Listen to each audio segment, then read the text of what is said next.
Dans cette vidéo, on va parler du stop loss. Je vais justement vous expliquer simplement ce qu'est un stop loss, comment l'utiliser, surtout quels sont les deux types de stop loss que j'utilise quotidiennement dans mon trading. On va voir également les dangers du stop loss, notamment sur certains marchés. Et je vais vous donner quelques astuces pour bien placer votre stop loss pour éviter de vous faire stopper. Combien de fois j'ai entendu des particuliers, souvent des débutants, me dire « je me suis fait stopper alors que j'étais dans le bon sens du marché ». Et justement, vous allez voir, il y a des astuces pour éviter ce type de scénario dramatique. Allez, c'est parti, intro.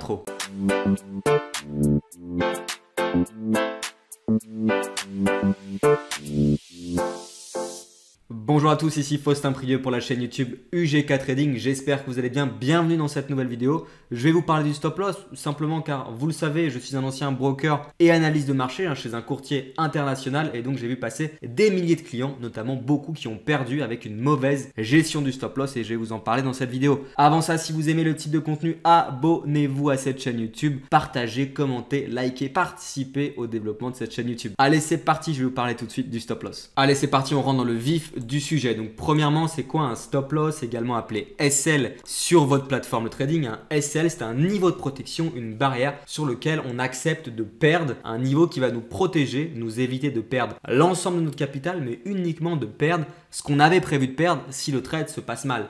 Bien entendu, l'idée c'est de ne jamais toucher le stop loss et d'aller toucher ce qu'on appelle le take profit. Donc le TP, c'est si vous voulez votre target, votre niveau d'objectif. Mais en trading, on ne gagne pas tout le temps et ça peut arriver de se faire stopper justement sur le niveau de stop loss qui va nous éviter de perdre l'ensemble de notre capital, mais justement un montant qu'on a prévu de perdre. Pour vous expliquer plus simplement les choses, je vais vous prendre un exemple très simple. On imagine ici l'évolution d'une action, d'une crypto, de ce que vous voulez. On achète sur ce niveau-là, donc je mets un A et on va mettre un stop loss, pourquoi pas sur ce niveau-là. Donc SL. Stop loss, ok? Et donc, on va imaginer ici que le prix il évolue à la hausse, c'est parfait. Il commence à baisser et donc là, on atteint notre stop loss et notre niveau de protection sur lequel on accepte de perdre. Et donc, qu'est-ce qui va se passer? Vous allez sortir du marché automatiquement. Votre broker va vous sortir du marché. Vous allez sortir de cette position qui est perdante. Mais au lieu de perdre l'ensemble du capital si l'action baisse ou si la crypto baisse, vous avez perdu un montant que vous avez contrôlé. Vous le saviez à l'avance que si ça se passe mal, vous acceptez de perdre sur ce niveau de prix où le stop loss a été placé. Donc c'est vraiment un parachute de secours. C'est un niveau sur lequel on se dit mince, ça se passe mal, ça invalide pourquoi pas mon scénario. Ma stratégie n'était pas bonne, je sors du marché, j'accepte ma perte, mais l'avantage c'est que je ne vais pas perdre tout mon capital, je gère mes risques. Voilà ce que c'est que le stop loss. Maintenant que vous avez compris ce que c'est qu'un stop loss basique, c'est-à-dire grosso modo lorsque vous rentrez sur le marché, par exemple on va vendre ici pourquoi pas le haut du range, vous voyez il y a un range dans le sens de la tendance à court terme, on décide de vendre le marché, vous cliquez sur vente, donc là on est exécuté tout simplement en vente sur ce niveau de prix là. Et on va mettre un stop loss. Voilà. Là, je ne vous explique pas le détail, mais vous voyez ici, si on reste avec la souris, qu'on risque 35 €, moins 35,66. Donc, grosso modo, si ça se passe mal, vous allez être exécuté en stop loss. Et vous savez que vous allez risquer sur ce trade 35 €. Après, bien entendu, vous pouvez mettre votre take profit où vous voulez. Ça ne sera pas l'objet de cette vidéo. Donc, ça, c'est le stop loss de base. Le problème, c'est qu'il faut gérer le niveau de stop loss. Il faut bien se positionner. Vous le savez, en trading, les stop loss, j'aime bien dire qu'ils sont faits pour être touchés car c'est un ordre qui est visible par l'exchange sur les personnes qui traitent des crypto-monnaies, par le broker pour ceux qui traitent le forex, c'est sur le market, sur les contrats futurs. C'est comme si vous dévoiliez en fait votre jeu lorsque vous mettez un stop loss. Donc ça peut être très dangereux et c'est souvent très difficile à placer. Justement, pour cette raison-là, on a ce qu'on appelle un deuxième type de stop loss. Je vais le montrer tout de suite. Alors moi, c'est le stop loss que j'utilise beaucoup pour le scalping à très court terme où ça peut aller très vite. C'est un stop, ce qu'on appelle daily, un stop journalier. Ok? Donc j'aime bien l'appeler le stop D1, donc le stop journalier daily. Ok?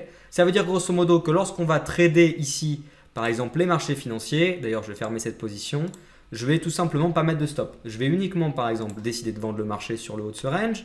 Je vais mettre simplement mon take profit ici, pourquoi pas sur le bas du range, donc sur ce niveau-là, tout simplement. Et je ne vais pas mettre de stop loss. Vous allez me dire, je suis complètement fou. Mais en fait, pas du tout, parce que vu que j'ai un stop loss journalier, ça veut dire que je vais programmer sur ma plateforme de trading avec mon assistant de risque qu'à chaque fois que je vais perdre 2% de mon capital sur la séance, je vais tout clôturer, toutes mes opérations confondues en fait sur la séance de trading. Donc l'avantage c'est que vous n'avez pas ce problème psychologique de dire sur quel niveau il me faut positionner mon stop et ci et ça. Et on le sait, les stops c'est dangereux, souvent ils sont touchés car on dévoile ses cartes à l'exchange, au broker, au marché. Ça peut être dangereux. Les stop loss, j'aime bien dire qu'ils sont faits pour être touchés. Je me répète, mais ça peut être dangereux, ok? Donc l'avantage, c'est qu'on n'a pas ce biais-là et justement, on va vraiment gérer ces risques d'une manière globale sur une séance de trading. Et vous allez me dire, qu'est-ce qui se passe si j'ai perdu 2% de mon capital et que j'avais prévu à moins 2% de clôturer tout? Eh bien, j'arrête de trader pour la séance et je me reconcentre pour une prochaine séance de trading. Donc ça, c'est une façon qui fonctionne très bien, notamment pour le scalping, donc les traders qui vont scalper donc à très court terme. Le troisième type de stop loss qui pour moi est super intéressant, c'est en fait de mettre un stop loss comme sur le premier stop loss que je vous ai expliqué, donc la base. Vous mettez un niveau où vous êtes prêt à perdre, vous mettez votre take profit. La seule différence, c'est que vous allez le mettre de manière totalement incognito. Donc c'est le SL, on va dire incognito, ok? Donc je vais mettre un I. Vous pouvez le mettre grâce à un trade assistant que vous allez trouver ici, par exemple sur la communauté MQL5, donc c'est sur MetaTrader 4 et MetaTrader 5. L'avantage, c'est que vous allez mettre un stop loss, sauf qu'au lieu qu'il soit visible, là à ce niveau-là, le take profit est visible. Si je mets un stop loss, il est visible par votre broker. En fait, ça sera totalement incognito. Ça restera chez vous. Votre niveau de stop loss et de take profit restera en interne sur votre plateforme de trading, mais ne sera pas visible par l'exchange, ne sera pas visible par le broker, ne sera pas visible par votre intermédiaire financier. Donc, l'avantage, c'est que vous n'allez pas vous faire stopper bêtement et vous n'allez pas dévoiler votre jeu. L'inconvénient, c'est que vous n'allez pas forcément être exécuté au meilleur prix, mais au moins vous allez sortir au market sur le niveau que vous aviez prévu et vous pouvez programmer des niveaux de protection, des niveaux de take profit et tout en restant vraiment caché. Vous avez maintenant compris les différents types de stop loss. Je ne vais pas parler du stop loss journalier pour le scalping, je vais vous parler du stop loss classique. Comment justement bien positionner ce stop loss? Ça va partir sur deux variables.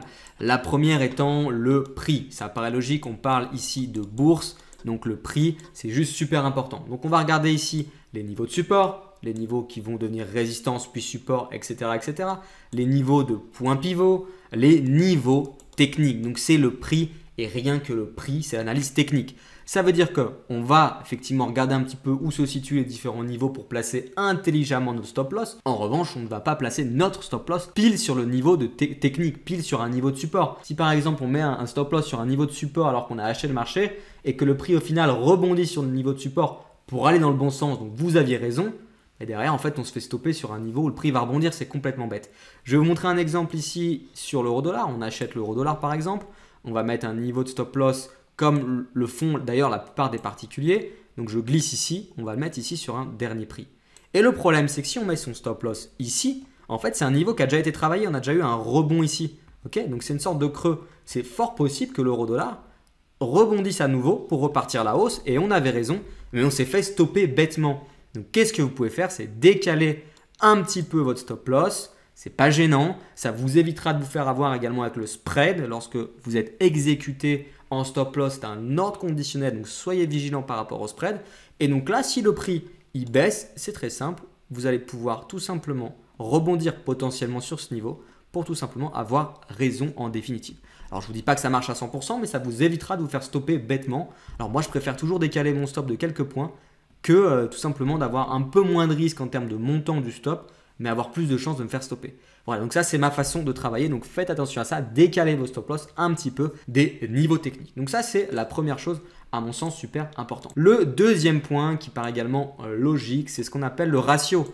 Combien on est prêt à perdre par rapport à ce qu'on peut potentiellement gagner. Donc il y a différentes politiques, différentes façons de penser par rapport au ratio. Moi je pars du principe que c'est intelligent de gagner 10 lorsqu'on risque 10, de risquer plutôt 1 pour gagner 1, de risquer 1000 euros pour gagner 1000 euros. C'est la façon pour moi la plus simple et qui vous permettra de ne pas vous faire stopper bêtement et de pouvoir calculer vos take profit, vos targets beaucoup plus facilement. Donc ça, c'est la première chose. Certains, à l'inverse, vont plutôt vous dire je vais risquer 1 pour gagner 5, c'est-à-dire je risque 1 euro pour gagner 5 euros. C'est super sur le papier, mais en réalité, vous allez tout le temps vous faire stopper. Vous allez vous faire avoir par les bruits du marché. Ça peut être piégeux et vous allez vous démotiver car vous allez avoir beaucoup plus de chances de vous faire stopper. C'est mathématique car vous risquez 1 pour gagner 5. Donc, vous allez avoir une démotivation.